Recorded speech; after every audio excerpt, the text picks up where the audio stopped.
서울 마포구의 겨울 저녁, 해가 지자 거리의 온도는 급격히 떨어졌다. 회사원들이 쏟아져 나와 버스 정류장을 채우고 자동차 경적 소리가 끝없이 울려 퍼지던 그 시간. 하늘에서는 가느다란 눈발이 흩날리고 있었다. 그때였다. 횡단보도 신호가 바뀌려는 찰나 한 중년 남자가 갑자기 멈칫하더니 그대로 앞으로 고꾸라졌다. 쾅! 둔탁한 소리가 아스팔트 위에 번졌다. 사람들은 일제히 고개를 돌렸지만 아무도 움직이지 않았다. 누군가는 놀란 얼굴로 핸드폰을 꺼냈지만 촬영만 할 뿐 가까이 다가가려 하지 않았다. 저 사람 괜찮은 거야? 심정지 같은데, 무서운데. 수많은 눈동자만이 남자를 향해 흔들릴 뿐 발걸음은 단 하나도 앞으로 내딛지 않았다. 바로 그 순간 지하철 계단을 뛰어 올라오던 한 학생이 인파를 헤치며 달려왔다. 고2 정아민 18살. 낡은 후드에 바람막이 하나 걸친 어디서나 볼 수 있는 평범한 학생이었다. 하지만 그의 눈빛은 흔들리지 않았다. 하민은 바닥에 쓰러진 남자 옆에 무릎을 꿇었다. 아저씨, 들리세요? 그는 떨리는 손으로 남자의 어깨를 흔들며 의식을 확인했다. 남자는 대답하지 못했고 입술은 푸르게 질려 있었다. 하민의 머릿속엔 중학교 때 배운 보건 수업이 번쩍 떠올랐다. 호흡 확인 먼저, 그리고 맥박. 그는 귀를 남자의 입가에 가까이 댔다. 호흡이 거의 없었다. 119 불렀나요? 그가 주변을 향해 묻자 사람들은 서로를 바라보기만 했다. 누가 호출한다고 했는데. 근데 퇴근 시간이라 언제 올지. 하민은 숨을 깊이 들이쉬었다. 그리고 결심했다. 그는 주머니에서 지갑을 꺼냈다. 안에는 현금 18,200원. 아르바이트비를 모으던 마지막 남은 돈이었다. 에라 모르겠다. 하민은 갑자기 골목 방향으로 뛰어나갔다. 마침 천천히 지나가던 택시 한 대를 향해 손을 미친 듯 흔들었다. 기사님, 잠깐만요. 택시는 멈춰 섰고 창문이 내려갔다. 학생, 무슨 일이야? 저기 사람이 쓰러졌어요. 병원까지 좀 부탁드려요. 저 요금 다 낼게요. 기사는 잠시 머뭇했지만 눈빛에서 진심을 읽은 듯 고개를 끄덕였다. 빨리 태워. 하민은 다시 남자에게로 달려갔다. 혼자 들어 올리기엔 무거웠다. 저기요, 좀 도와주세요. 그제야 회사원 2명이 조심스레 다가와 함께 남자를 부축했다.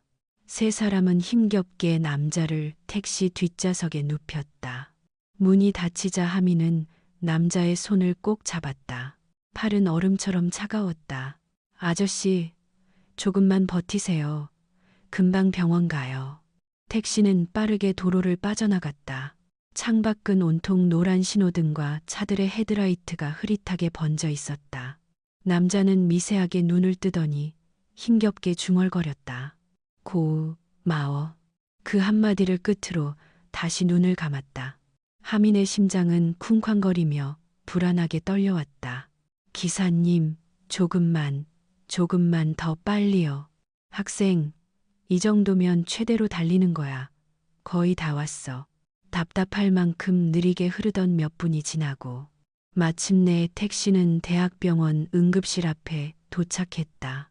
하민은 차문을 열자마자 소리쳤다. 여기 환자요. 빨리 좀 와주세요. 의료진이 들것을 끌고 달려왔고 남자는 순식간에 응급실 안으로 사라졌다. 순간 하민은 다리에 힘이 풀려 주저앉았다. 손바닥엔 남자의 체온이 아직 남아 있었다. 간호사가 다가왔다. 보호자분이세요? 아니요. 그냥 길에서. 그렇군요. 일단 연락처 좀 남겨주세요. 혹시 상황이 필요할 수도 있으니까요. 연락처를 남긴 하민은 밖으로 걸어 나왔다. 주머니를 뒤적이자 동전 3개가 굴러 나왔다. 700원. 집까지 걸어가면 1시간 반. 하지만 신기하게도 마음은 하나도 무겁지 않았다. 오히려 가슴이 따뜻해졌다. 병원 현관에 걸린 불빛을 돌아보며 속삭였다. 부디 무사하시면 좋겠다. 눈발은 여전히 흩날리고 있었다. 그 속을 하미는 천천히 걸어갔다. 조금 춥지만 마음만큼은 누구보다 따뜻했다. 그는 몰랐다. 오늘 자신이 구한 남자가 누구인지, 그리고 이 한 번의 선택이 자신의 인생을 완전히 바꿔놓을 거라는 사실을. 병원을 떠나 집까지 걷는 길은 생각보다 더 추웠다. 찬바람이 코끝을 스치고 얇은 후드티 사이로 얼음 같은 공기가 파고들었다. 하지만 정아민의 발걸음은 이상하리만치 가벼웠다. 손에는 700원이 전부였지만 마음속에는 설명할 수 없는 따뜻함이 가득 차 있었다. 엄마한테 뭐라고 말하지? 그는 작게 중얼거리며 집으로 향했다. 마포의 오래된 골목을 지나 좁은 계단을 내려가자 익숙한 냄새가 코끝에 스며들었다. 곰팡이와 눅눅한 바람, 오래된 콘크리트의 차가운 향아민이 태어났을 때부터 살아온 반지하 집의 냄새였다. 하지만 그에게 이 공간은 결코 불행의 상징이 아니었다. 세상에서 가장 따뜻한 단 한 곳, 엄마가 있는 곳이니까. 철제 현관문을 열자 작은 부엌에서 끓고 있는 된장찌개의 깊은 향이 퍼져나왔다. 미나, 왔어? 엄마의 목소리가 들려왔다.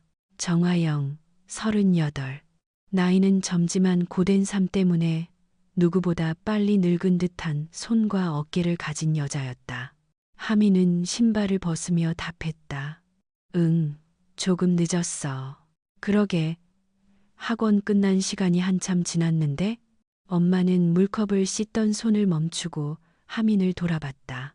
자세히 보니 그의 머리카락 끝에는 눈발이 아직 녹지 않은 채 달라붙어 있었다. 오늘 무슨 일 있었어? 그 말에 하민은 잠시 망설였다. 하지만 숨길 이유가 없었다. 엄마, 오늘 길에서 어떤 아저씨가 쓰러졌어. 화영의 표정이 순간 굳어졌다. 쓰러졌다고? 응, 사람들이 많았는데 아무도 안 나서더라고. 그래서 내가 택시 잡아서 병원에 모셔다 드렸어. 엄마의 손이 잠시 허공에 멈췄다. 너 혼자서? 응. 화영은 아들의 얼굴을 가만히 바라봤다. 그리고 천천히 걸어와 하민의 머리를 쓰다듬었다. 말없이 아주 조심스럽게. 그 손길은 따뜻했지만 그 속에는 놀람과 안도, 그리고 무언가 깊은 감정이 함께 담겨 있었다. 우리 아들, 정말 잘했네. 그 말에 하민은 오히려 머쓱해져서 고개를 돌렸다. 뭐, 어쩌다가 그렇게 됐어. 하지만 엄마의 눈은 이미 촉촉해져 있었다. 이 작은 반지하에 사는 모자에게 다른 사람을 도울 힘이 있다는 사실이 무척이나 소중한 일처럼 느껴졌다. 근데 엄마, 하민은 조심스럽게 주머니를 꺼냈다. 그 안에는 딸랑딸랑 소리를 내는 동전 3개뿐이었다. 택시비로 돈을 다 썼어. 이번 주 용돈. 그래서 늦었구나. 화영은 잠시 아들의 손을 보더니 부드럽게 웃었다. 미나, 응, 그 돈 다시 벌면 돼. 그녀는 둥근 밥그릇에 밥을 담으며 말했다. 근데 사람의 생명은 다시 돌아오지 않잖아. 너는 제일 중요한 걸 한 거야. 하미는 그 말을 듣는 순간 목이 뜨겁게 조여왔다. 마치 누군가 그의 마음속을 부드럽게 어루만지는 듯했다. 식탁 위에는 된장찌개, 김치, 계란말이, 항상 그대로인 3가지 반찬이 놓여 있었다. 가난한 집의 흔한 저녁이었지만 하미는 젓가락을 들며 말했다. 맛있겠다. 배고프다. 엄마는 그 모습을 흐뭇하게 바라보다가 입을 열었다. 근데 미나, 혹시 그 아저씨는 어떻대? 아직 몰라. 그냥 연락처만 남기고 왔어. 화영은 잠시 생각에 잠겼다. 걱정이 되는 듯, 그리고 무언가 마음에 걸리는 듯한 표정이었다. 하지만 곧 환하게 미소 지으며 말했다. 괜찮아. 좋은 마음은 반드시 돌아오게 되어 있어. 하미는 밥을 먹으며 고개를 끄덕였다.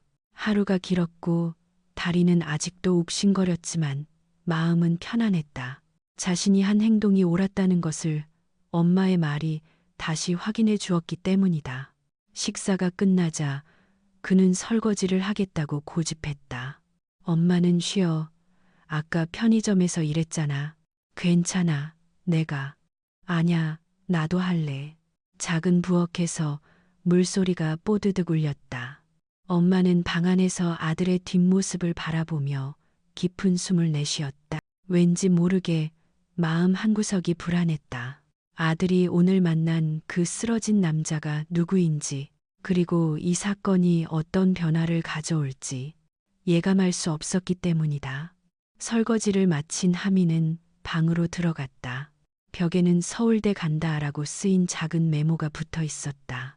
그의 꿈은 의사가 되는 것. 엄마를 더 이상 힘들게 하지 않기 위해서. 책을 펼쳐놓고도 병원에서 마지막으로 들었던 그 남자의 흐릿한 중얼거림이 계속 머릿속을 떠나지 않았다. 고마워. 하미는 자신도 모르게 그 순간을 떠올리며 작게 웃었다. 그리고 속으로 말했다. 부디 무사하셨으면 좋겠다. 그날 밤 반지하의 어둠 속에서 따뜻한 두 사람의 숨결만이 조용히 흐르고 있었다. 하지만 그 따스한 밤은 끝이 아니었다. 하미는 아직 몰랐다. 오늘 그가 도운 남자가 단순한 길 가던 아저씨가 아니라는 사실을. 그리고 내일 그의 학교 앞에서 운명을 뒤흔드는 첫 번째 만남이 찾아오리라는 것도. 다음 날 아침 하늘은 유난히 맑아 보였다. 하미는 평소와 다름없이 학교로 향했다. 어제 일을 생각하니 마음이 조금 묘했지만 큰 기대를 하거나 특별한 사건이 일어날 거라고는 전혀 생각하지 않았다. 그냥 평범한 하루가 시작될 것 같았다. 그러나 학교 정문 앞에 다가가는 순간 분위기가 완전히 달랐다. 학생들이 정문 주변에 몰려 웅성거리고 있었다. 야, 저거 봤어? 저 차, 진짜 벤츠 맞아? 우리 학교에 저런 차 타고 오는 사람 있나? 하미는 고개를 들어 바라봤다. 학교 앞 도로에 도무지 이곳에 어울리지 않는 검은색 대형 벤츠 S클래스가 서 있었다. 선팅은 짙었고 번호판마저 낯설 만큼 깔끔했다. 마치 재벌가의 드라마에서나 볼 법한 차였다. 하미는 그냥 스쳐 지나가려 했다. 하지만 정하민 학생, 낯선 목소리가 그를 불러세웠다. 하미는 멈춰서서 고개를 돌렸다. 벤츠의 뒷문이 열리고 회색 정장을 입은 중년 남자가 내렸다. 단정한 머리, 반짝이는 구두, 잔근육이 드러나는 체격. 누가 봐도 보통 인물이 아니었다. 그 남자는 곧장 하민에게 걸어왔다. 학생들 사이에 긴장된 기류가 퍼졌다. 네, 맞는데요. 누구세요? 하민이 조심스럽게 묻자 남자는 깊이 허리를 숙이며 말했다. 저는 해명그룹 비서실장 박윤성입니다. 순간 주변에서 작은 탄성이 터졌다. 해명그룹? 그 해명그룹? 헐, 진짜 재벌 아니야. 하민의 표정은 얼어붙었다. 제가, 왜요? 박윤성 실장은 서류 가방을 열어 봉투 하나를 꺼냈다. 하얀 종이 봉투지만 두께가 상당했다.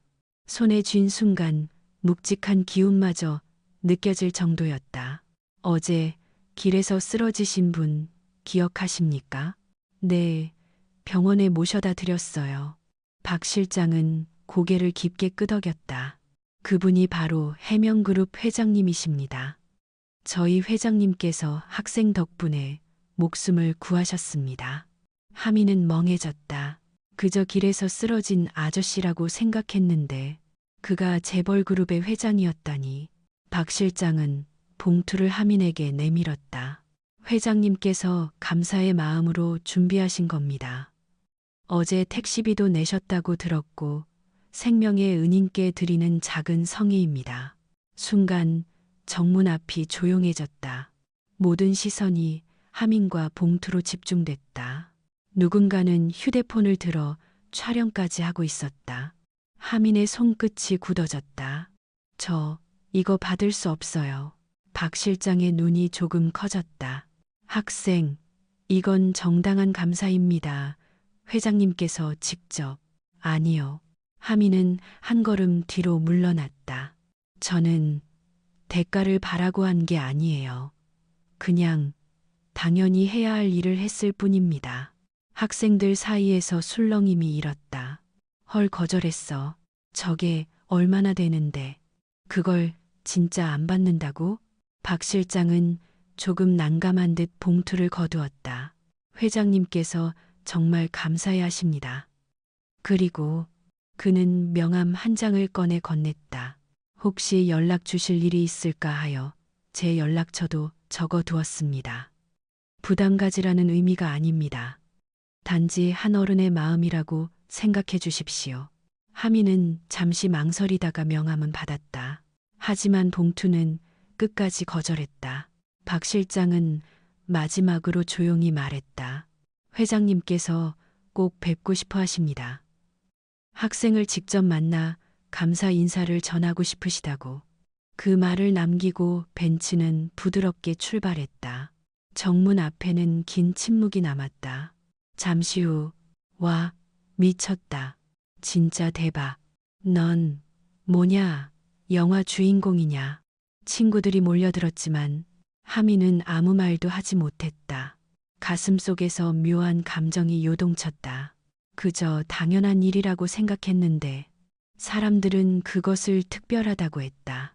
그저 한 사람을 살리고 싶었을 뿐이었는데 그 일이 누군가에게는 엄청난 의미가 되어 돌아왔다.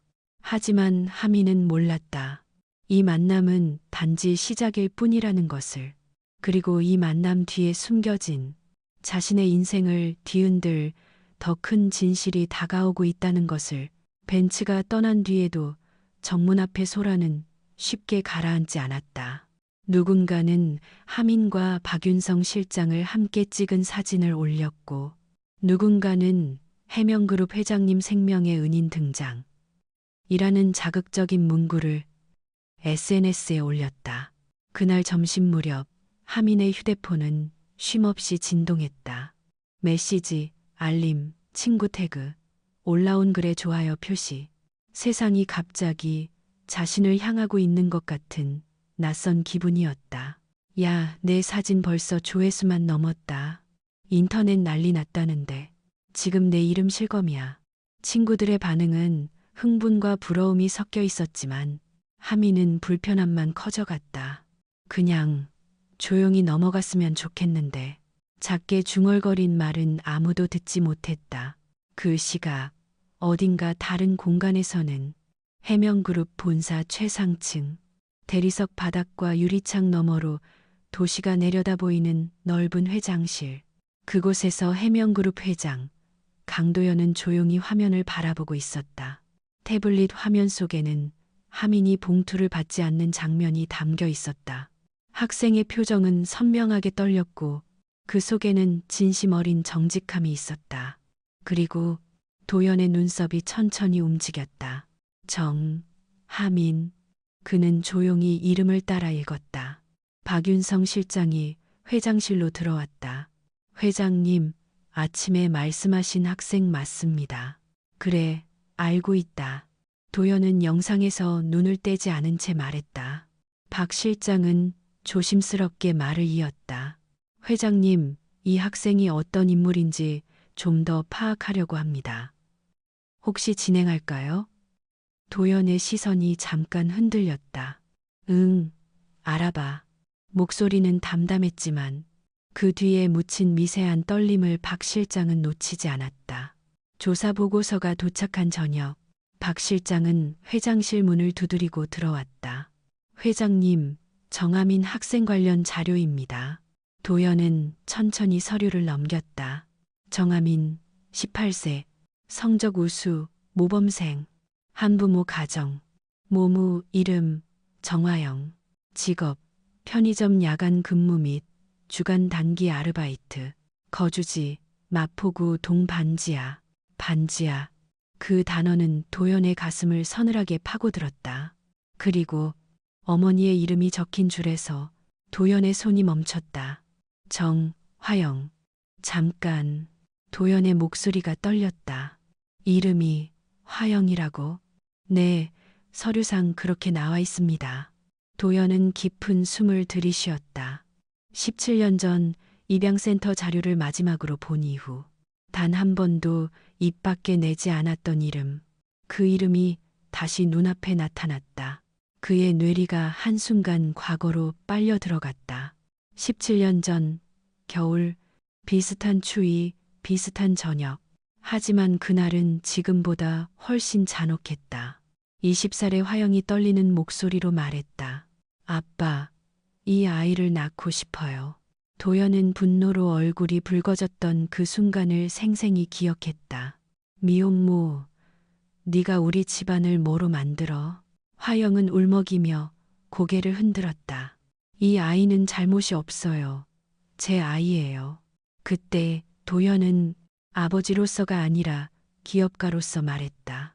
잔인하고 무자비하게. 그럼 나가라. 그 말은 칼날처럼 날카롭게 화영을 베어버렸다. 그리고 그녀는 정말로 돌아오지 않았다. 회장실로 돌아온 현재 보고서를 내려놓은 도연의 손은 떨리고 있었다. 그 아이의 어머니가 화영이라고. 박 실장은 처음 보는 회장의 표정에 놀랐다. 회장님, 혹시 아시는 분입니까? 도연은 대답 대신 눈을 감았다. 눈꺼풀 아래에서 오래 묵은 감정이 파문처럼 번졌다. 그 아이가. 목소리가 거의 들리지 않았다. 내 외손자일 가능성이 있군. 박 실장은 충격에 숨을 삼켰다. 그제야 모든 상황이 이어졌다.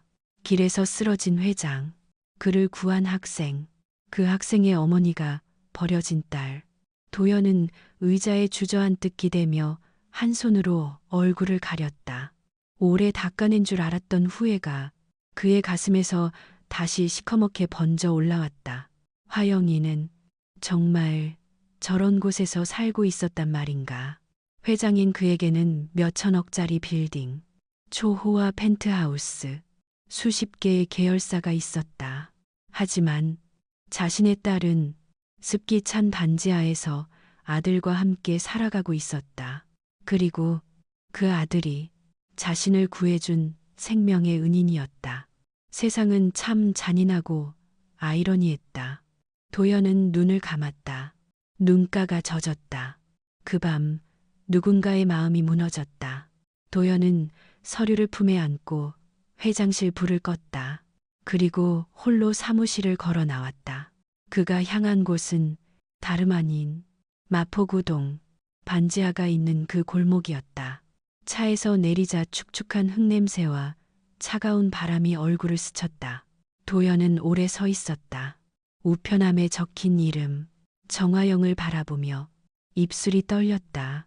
손끝마저 흔들렸다. 17년 동안 단 한 번도 찾지 못한 딸. 그 딸이 바로 이곳에, 그렇게 가까운 곳에 있었다. 그리고 그 딸의 아이가 자기의 핏줄이 자신의 생명을 구해준 그 학생이었다. 그는 문 앞에서 한참을 서 있다가 끝내 손을 들었다. 똑, 똑, 똑. 문이 열렸다. 낡은 형광등 불빛 아래에 선 여자의 얼굴. 시간이 멈췄다. 둘의 눈이 마주친 순간 17년의 시간이 바스러지는 소리가 가슴 속에서 미세하게 울렸다. 아, 화영아. 도연의 목소리는 지금까지 누구에게도 들려준 적이 없는 부서진 음색이었다. 그리고 그날 밤 두 사람의 삶은 아주 조용히, 그러나 돌이킬 수 없게 흔들리기 시작했다. 문이 열린 순간 두 사람은 아무 말도 하지 못했다. 낡은 형광등 아래에서 바라본 서로의 얼굴은 너무도 달라져 있었다. 17년이라는 시간이 둘 사이에 커다란 강처럼 흐르고 있었다. 정화영의 눈동자가 먼저 흔들렸다. 그녀는 본능적으로 문을 더 열지도 닫지도 못한 채 그대로 굳어버렸다. 아빠. 입에서 새어나온 목소리는 오래 묵은 먼지처럼 희미했다. 강도연은 그 말을 듣는 순간 그대로 무너져 내렸다. 세상 어떤 회의실에서도 흔들리지 않았던 남자의 다리가 딸 앞에서 힘없이 풀렸다. 그리고 그는 문 앞에 축축한 시멘트 바닥에 조용히 무릎을 꿇었다. 화영의 숨이 거칠게 흔들렸다. 왜, 이제 와서? 그녀의 눈가가 붉게 젖어들기 시작했다. 17년 동안 단 한 번도 안 찾고 이제 와서. 도연은 고개를 들지 못한 채 떨리는 목소리로 말했다. 미안하다. 정말 미안하다. 그 음성에는 변명도 권위도 없었다. 단지 무너진 한 아버지의 처절한 후회가 담겨 있었다. 아빠가 잘못했다. 모든 게 잘못이었다. 화영의 손이 문손잡이를 꽉 쥐었다. 손등이 하얗게 질릴 만큼. 지금 와서 그런 말 무슨 의미가 있어? 있어. 도연은 마치 기도하듯 두 손을 모았다. 너를, 네가 가진 모든 것을 내가 망쳤다. 그 죄를 사과하지 않으면 한 발자국도 앞으로 못 가겠다. 화영의 눈에서 눈물이 흘렀다. 그녀는 아버지를 미워하려 했지만 눈앞의 모습은 그때의 권위적인 회장이 아니었다. 그저 잃어버린 딸 앞에서 무너진 한 남자였다. 돌아오고 싶단 말이야. 화영의 목소리는 떨리면서도 날카로웠다. 이제 와서 나한테, 우리 아이한테. 도연의 눈이 크게 흔들렸다. 아이? 그는 이미 알고 있었다. 하지만 입으로 듣는 순간 숨이 턱 막혀왔다. 그래. 화영이 이를 깨물었다. 당신이 버린 그날 난 혼자가 아니었어. 도연은 가슴을 움켜쥐었다. 가슴이 타는 듯 아팠다. 그 아이가 하민이냐? 화영의 눈빛이 날카롭게 번졌다. 당연한 걸 몰랐어. 그 아이 성도 정씨야. 내 성이잖아. 바람이 골목 사이로 스며들며 두 사람 사이를 스쳤다. 도연은 천천히 고개를 들어 딸의 얼굴을 바라봤다. 17년 동안 보고 싶어도 볼 수 없었던 얼굴. 울 때, 웃을 때, 화낼 때, 부모라면 기억하고 있어야 할 모든 모습들. 그는 단 하나도 함께 해주지 못했다. 화영아, 네가 얼마나 힘들었을지, 얼마나 버티며 살았을지 아빠가 다 알지 못한다. 그는 손등으로 눈을 닦으며 말했다. 하지만 이제라도 정말로 늦었지만 너에게 잘못했다고 말하고 싶다. 화영은 고개를 흔들며 눈물을 훔쳤다. 그럼 그동안의 17년은 내가 혼자 벌떡벌떡 벌어온 돈, 나 혼자 키웠던 아이, 그건 누가 보상해? 도연은 망설임 없이 대답했다. 그 어떤 방법으로든 네가 원하는 대로 아빠가 할 수 있는 모든 것으로 다 보상할게. 하지만 화영은 차갑게 말을 잘랐다. 보상? 아빠는 아직도 돈으로 뭐든 해결할 수 있다고 생각하는구나.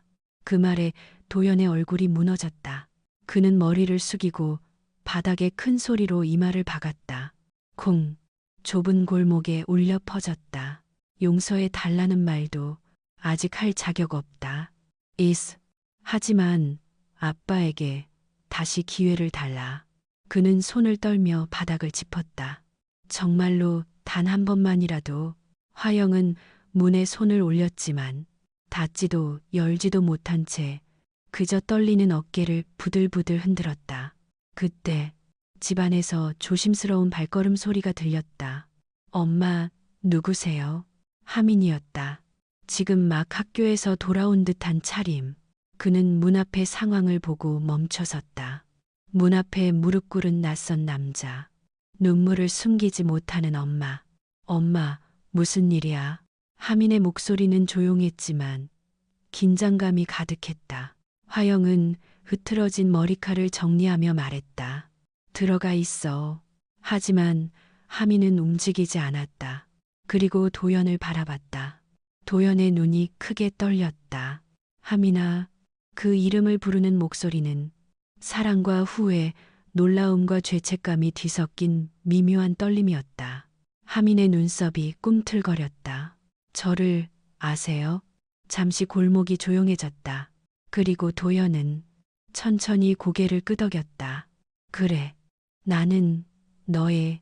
하지만 그 말이 끝나기도 전에 화영이 문을 힘껏 닫아버렸다. 강. 반지하 집의 철문이 격하게 울렸다. 그 뒤로 들리는 화영의 흐느낌, 문 앞에 남겨진 도연의 떨리는 어깨, 아무 말도 하지 못한 채 서 있는 하민. 그날 밤 세 사람의 인생은 이미 돌아갈 수 없을 만큼 흔들려 버렸다. 반지하 문이 쾅 하고 닫힌 순간 골목은 다시 깊은 침묵 속으로 가라앉았다. 도연은 문 앞에 무릎 꿇은 채 한동안 일어나지 못했다. 문틈으로 새어나오는 흐느낌 소리가 그의 가슴을 짓눌렀다. 하민은 문 앞에서 멈춰서 있었다. 아까 들었던 말이 아직 머릿속에서 맴돌고 있었다. 나는 너희. 그 말의 끝을 들을 수는 없었지만 이미 그 의미를 모를 만큼 어리지는 않았다. 엄마가 눈물로 문을 닫은 이유, 무릎 꿇은 그 남자가 흘리던 떨림, 그리고 17년 동안 단 한 번도 말하지 않았던 외가 이야기. 하민은 문 쪽을 바라보다가 천천히 거실로 돌아갔다. 그의 발걸음은 묵직했다. 안에서는 화영이 한 손으로 입을 가린 채 주저앉아 울고 있었다. 하민은 그 모습을 보고 가슴이 조여왔다. 엄마. 하민은 조심스레 다가와 엄마 옆에 앉았다.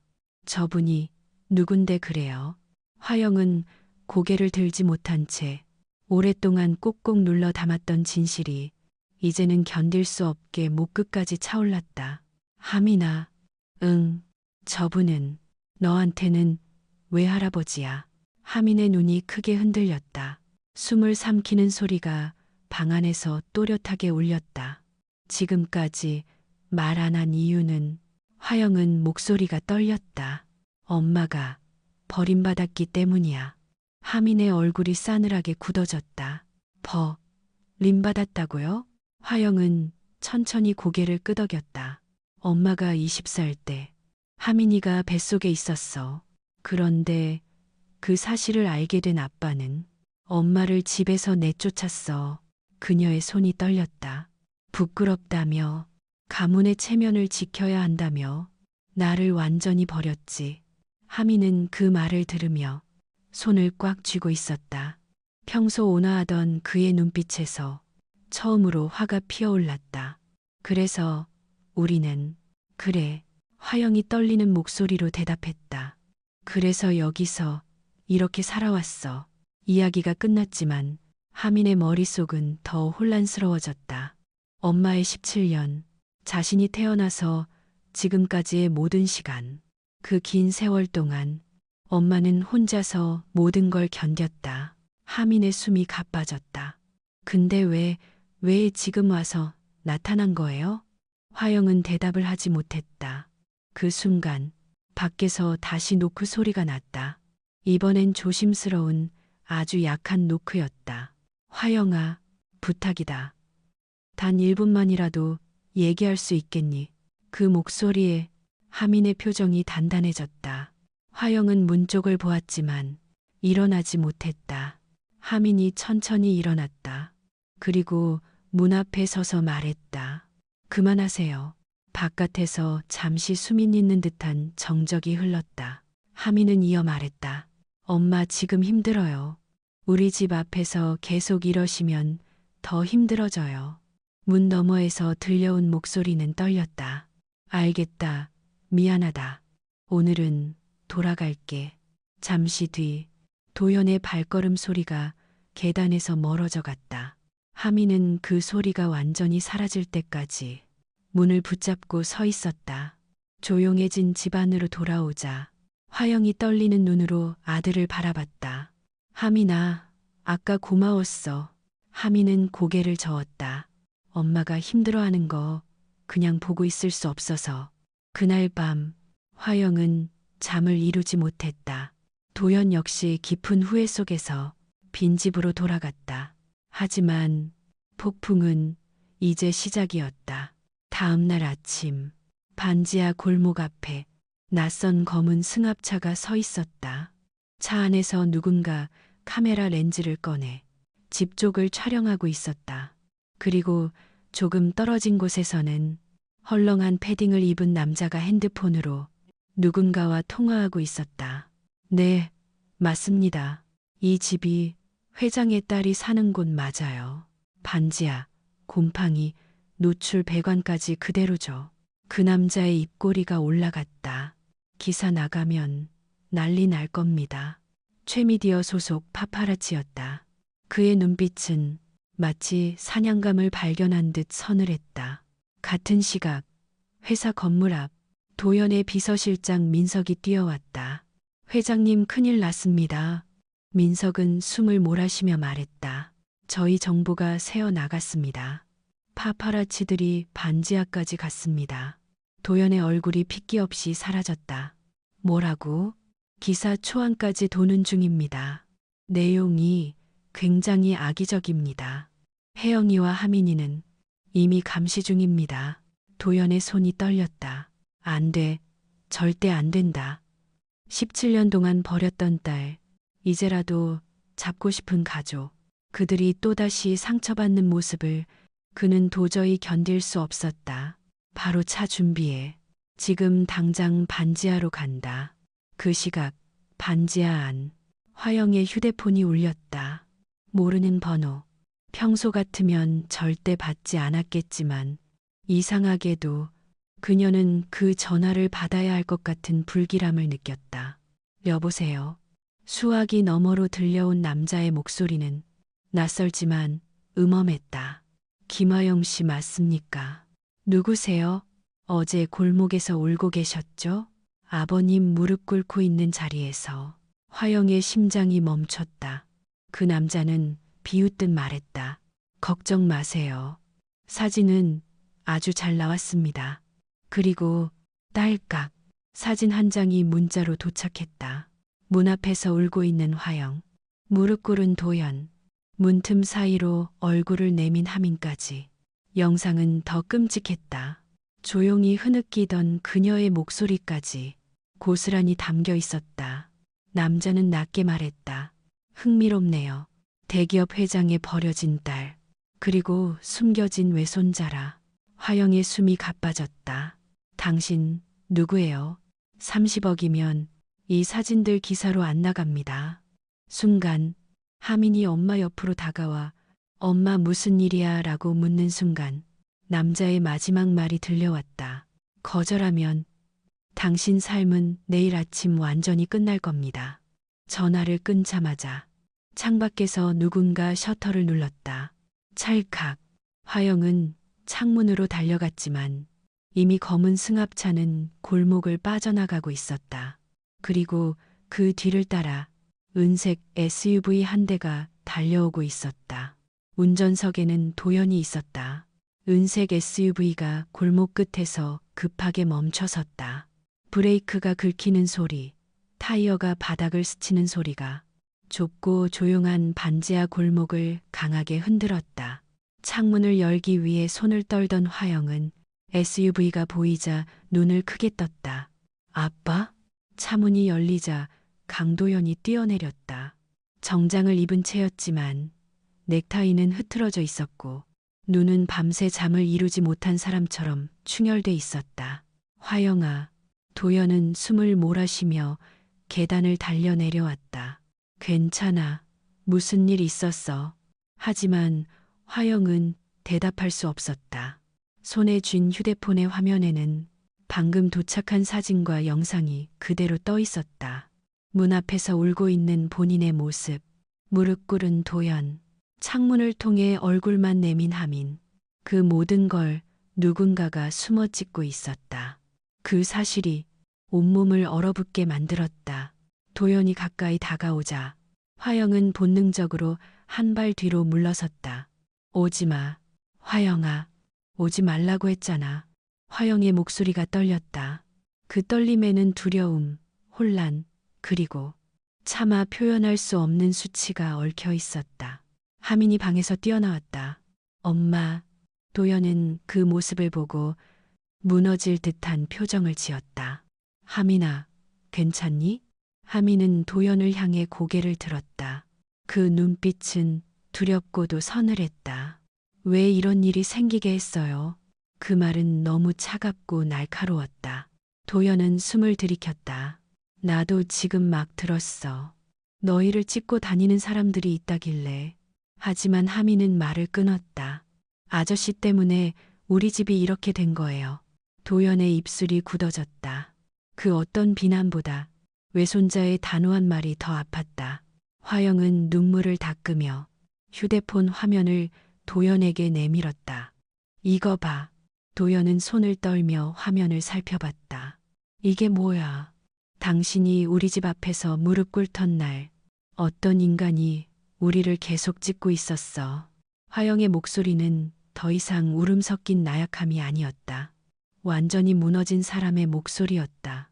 그리고 30억을 요구했어. 안 주면 기사 내겠다고. 도연은 얼굴이 창백해졌다. 최진혁이다. 누구? 재벌가를 대상으로 한 협박 전문 기자야. 내 과거를 알고 내 이야기도 알고 너희를 노리고 있었던 거야. 화영의 손이 떨렸다. 그러니까 결국 우리 이제 완전히 끝난 거야. 도연은 고개를 저었다. 아니, 내가 해결할게. 아빠가 해결? 화영이 비웃었다. 17년 전에 한 번 버려놓고 이제 와서 또 우리가 위험해지면 해결해. 하민이 화영 곁으로 더 다가섰다. 엄마, 진정해. 하지만 화영은 아들을 끌어안으며 고개를 저었다. 하민아, 미안해. 엄마가 아무것도 못해서 미안해. 그 모습을 바라보는 도연의 눈가가 젖었다. 화영아, 제발. 이 일은 내 잘못이 아니야. 진짜 잘못한 건 나야. 그걸 이제야 말해. 화영의 목소리가 터져 나왔다. 당신 때문에, 그때 당신이 날 버렸기 때문에 우린 이렇게 살았던 거야. 그녀는 떨리는 손으로 벽을 짚었다. 그동안 그녀의 버팀목은 오직 자신뿐이었다. 이제 그 버팀목이 무너지고 있었다. 그때 골목 입구로부터 카메라 셔터 소리가 들렸다. 찰칵, 찰칵, 찰칵. 하민이 놀라서 뒤돌았다. 엄마, 또 저 사람이야. SUV 뒤편에서 멀리 검은 패딩을 입은 남자가 렌즈를 들고 서 있었다. 화영의 얼굴이 굳어졌다. 저 사람, 아까 엄마한테 전화했어. 도연의 표정이 순식간에 날카로워졌다. 하민아, 절대 저쪽 보지 마. 왜요? 말했지. 그놈은 기자가 아니야. 협박범이야. 도연은 계단을 뛰어 올라가 골목 입구로 향했다. 남자가 황급히 뒤로 물러나며 카메라를 숨겼다. 하지만 도연은 붙잡았다. 이봐. 그의 목소리가 골목을 울렸다. 네가 최진혁의 부하지? 남자는 도망치려 했으나 도연이 그의 팔을 거칠게 잡아채며 벽으로 밀쳤다. 지금 당장 카메라 내놔. 놔. 당신이 뭔데? 난 그들의 아버지다. 남자 얼굴이 순간 하얘졌다. 그 말 속에는 단순한 분노가 아니라 비로소 깨달은 후회와 책임이 있었다. 도연은 카메라를 빼앗아 바닥에 내던졌다. 난각, 렌즈가 박살났다. 남자는 욕설을 내뱉으며 후퇴했다. 끝났어. 이미 본사로 다 넘겼어. 기사 준비 끝났다고. 그 말이 끝나기 무섭게 차에 올라타고 골목을 빠져나갔다. 도연은 헐떡이며 계단을 내려갔다. 화영은 문 앞에서 멈춘 채 도연을 바라보고 있었다. 우리 어떻게 되는 거예요? 그녀의 목소리는 거의 들리지 않을 만큼 약했다. 도연은 잠시 숨을 고르고 진심을 담아 말했다. 내가 선택할 수 있는 건 단 하나뿐이다. 뭐, 숨지 않을게. 더 이상 너희를 숨기지도 않을 거야. 화영과 하민이 동시에 도연을 바라봤다. 도연은 눈을 감았다가 천천히 말했다. 내일 기자회견을 열겠다. 세상 앞에 모든 사실을 밝히고 너희를 내 가족이라고 당당히 선언하겠다. 화영의 입술이 떨렸다. 그럼 당신 회사는 망해도 돼. 도연이 눈을 뜨고 두 사람을 바라봤다. 하지만 또다시 가족을 버릴 순 없어. 하민의 눈이 커졌다. 화영은 숨을 멈춘 채 그 말을 곱씹었다. 또 다시 가족을 버릴 수 없다. 그 한 문장이 17년 동안 닫혀있던 마음에 미세한 균열을 만들고 있었다. 하지만 그 순간 화영의 휴대폰이 울렸다. 또 다른 영상 파일이 도착한 것이다. 도연이 얼른 화면을 확인했다.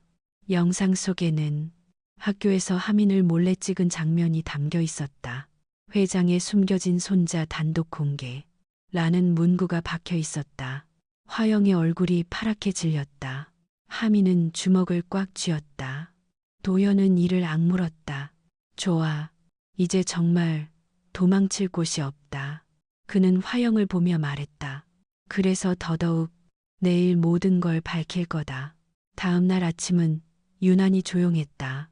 반지하 창문 틈으로 들어오는 햇빛은 평소보다 밝았지만 화영의 마음속 어둠은 쉽게 거치지 않았다. 휴대폰에는 여전히 회장의 숨겨진 손자, 버려진 딸의 반지하 생활, 충격 단독 같은 문구들이 달린 기사 초안이 계속해서 올라오고 있었다. 아직은 공개되지 않았지만 언제든 터질 수 있는 시한폭탄이었다. 하민은 책상에 앉아 있었지만 책은 한 장도 넘기지 못했다. 생애 처음으로 느끼는 공포. 누군가 자신을 감시하고 지켜보고 있다는 사실은 생각보다 훨씬 무서웠다. 그때 방문이 조용히 열렸다. 화영이 문가에 서 있었다. 하민아, 학교는 오늘 쉬자. 응, 나도 그게 좋을 것 같아. 둘은 오래 눈을 마주보지 못했다. 서로가 서로를 지켜야 한다는 걸 이제야 깊게 실감하고 있었다. 그 시각 강도연은 넥타이를 매며 거울 앞에 서 있었다. 하지만 거울 속의 눈빛은 기업 총수의 표정이 아니라 17년 만에 죄를 마주하는 한 아버지의 눈빛이었다. 비서실장 민석이 조심스럽게 물었다. 정말 모든 걸 밝히시겠습니까? 그래. 주가 폭락도 이사회 반발도 다 감수하겠다. 잠시 침묵이 흘렀다. 그리고 도연은 조용히 말을 이었다. 난 한 번, 아니 두 번이나 잘못했다. 그 잘못이 더 이상 내 딸과 손자의 삶을 짓밟게 둘 순 없다. 민석은 고개를 숙였다. 알겠습니다, 회장님. 기자회견장. 본사 대강당에는 수백 명의 기자들이 몰려 있었다. 카메라 플래시가 쉴 새 없이 터졌고 기자들은 앞다투어 자리를 잡았다. 무슨 일이지? 비자금 사건인가? 아니면 오너 리스크? 수많은 추측이 오갔다. 하지만 어느 누구도 예상하지 못했다. 한 남자가 단상 위로 걸어 나왔다. 평소보다 야위고 창백한 얼굴. 그러나 그 눈빛만큼은 누구보다 단단했다. 강도연 회장. 플래시가 터지는 소리가 마치 천둥처럼 대강당을 울렸다. 마이크 앞에 선 그는 깊은 숨을 들이마신 뒤 천천히 입을 열었다. 오늘 저는 제 인생에서 가장 중요한 고백을 하러 여기에 섰습니다. 기자들의 손이 더욱 빠르게 움직였다. 17년 전 저는 미혼모가 된 제 딸을 버렸습니다. 그녀가 품고 있던 아기, 그 아이를 함께 버렸습니다. 순간 대강당 전체가 정적에 잠겼다. 카메라가 멈추고 기자들의 손도 멈췄다. 도연은 계속했다. 그 죄는 어떤 변명으로도 가려지지 않습니다. 저는 가장 소중한 두 사람에게 평생 씻을 수 없는 상처를 줬습니다. 도연은 목이 메어 목소리가 잠시 흔들렸다. 이제라도 그 잘못을 바로잡고 싶습니다. 그들에게 부끄럽지 않은 아버지, 할아버지가 되고 싶습니다. 그 말이 끝나는 순간 장내는 다시 폭발하듯 카메라 소리가 울렸다. 기자들은 소리쳤다. 회장님 딸과 손자는 현재 어디에 있습니까? 정말 인정하시는 겁니까? 언제부터 사실을 알고 계셨습니까? 도연은 모든 질문에 담담히 답했다. 그들이 원한다면 제 곁으로 돌아와 주길 바라지만 강요하지는 않을 겁니다. 그리고 마지막으로 말했다. 오늘 이후 어떤 보도든 더 이상 그들을 상처 주게 하지 않도록 저는 제 모든 것을 걸겠습니다. 그 시간 반지하 집. 화영은 TV를 보고 있었다. 생중계 화면 속에 단상 위에서 고개 숙이는 아버지의 모습이 떴다. 그 순간 화영의 눈이 흔들렸다. 17년 만에 들어보는 사과. 그것도 모든 사람들 앞에서. 하민이 조심스레 엄마 옆에 앉았다. 엄마, 괜찮아? 화영은 대답하지 못하고 그저 조용히 화면을 바라보았다. 화면 속 아버지는 말했다. 저는 더 이상 딸을 숨기지 않겠습니다. 그녀는 제 자랑입니다. 그 말을 들은 순간 화영의 표정이 무너졌다. 그녀는 얼굴을 두 손으로 가리고 숨을 내쉬었다. 왜, 이제야. 하지만 이번 눈물은 슬픔만은 아니었다. 그 속에는 묘한 해방감, 그리고 오래 눌러둔 마음이 풀리는 듯한 감정이 섞여 있었다. 하민이 엄마의 손을 꼭 잡았다. 가보자. 어디를? 외할아버지한테. 화영은 눈을 크게 떴다. 하지만 하민은 미소 지었다. 기다리고 있을 것 같아. 기자회견 종료 후 도연은 강단 뒤에서 힘이 빠져 의자에 앉아 있었다. 비서실 직원들이 다가왔지만 그는 그저 한숨만 쉬었다. 끝났습니다. 회장님. 아니야. 도연은 고개를 저었다. 이제부터 시작이야. 그때 문 밖에서 조심스러운 발걸음 소리가 들렸다. 도연은 고개를 들었다. 그리고 숨이 멎었다. 화영과 하민. 두 사람이 천천히 그러나 확실하게 도연을 향해 걸어오고 있었다. 도연의 눈이 젖어들었다. 그는 자리에서 일어나려 했지만 힘이 풀려 제대로 일어서지 못했다. 화영이 그를 바라보며 말했다. 봤어. 기자회견. 도연은 아무 말도 할 수 없었다. 단지 눈물만이 볼을 타고 흘러내렸다. 그때 하민이 먼저 손을 내밀었다. 외할아버지. 도연은 그 손을 바라보다 천천히 아주 조심스럽게 손을 포개었다. 미안하다. 도연의 목소리는 떨리고 있었다. 정말 미안하다. 하민은 고개를 저었다. 엄마 많이 아프게 한 건 용서 안 할 거예요. 도연은 그대로 굳어버렸다. 하민은 이어 말했다. 하지만 이제 진짜 가족이 될 수는 있다고 생각해요. 화영도 고개를 들었다. 아빠, 나도 평생 미워할 줄 알았어. 그녀는 잠시 숨을 고르고 말했다. 하지만 이제 미워하는 시간보다 함께 회복하는 시간이 더 필요할 것 같아. 도연의 눈물이 뚝뚝 떨어졌다. 그는 두 손으로 얼굴을 가리며 울었다. 고맙다. 정말 고맙다. 그리고 몇 달 후 세 사람은 한남동의 집에서 함께 살기 시작했다. 반지하에서 지내던 시간은 끝났고 화영은 새로운 직장을 찾았으며 하민은 장학 프로그램에 들어갔다. 도연은 매주 미혼모 지원재단에서 봉사활동을 했고 누구보다 성실하게 겸손하게 살아가고 있었다. 가끔 냄새나는 반지하 골목을 떠올리면 가슴이 시려왔지만 그 골목은 이제 상처가 시작된 곳이 아닌 다시 가족이 시작된 곳이 되었다. 마지막 장면.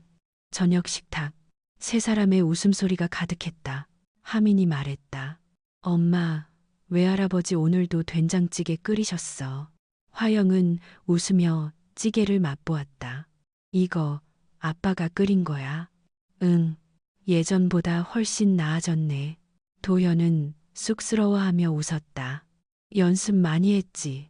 창밖에는 부드럽게 어두워지는 노을이 깔렸고 따뜻한 조명이 세 사람을 비췄다. 17년간 얼어붙은 겨울은 이제야 끝나고 있었다. 그리고 마침내 가족이라는 이름의 봄이 찾아왔다.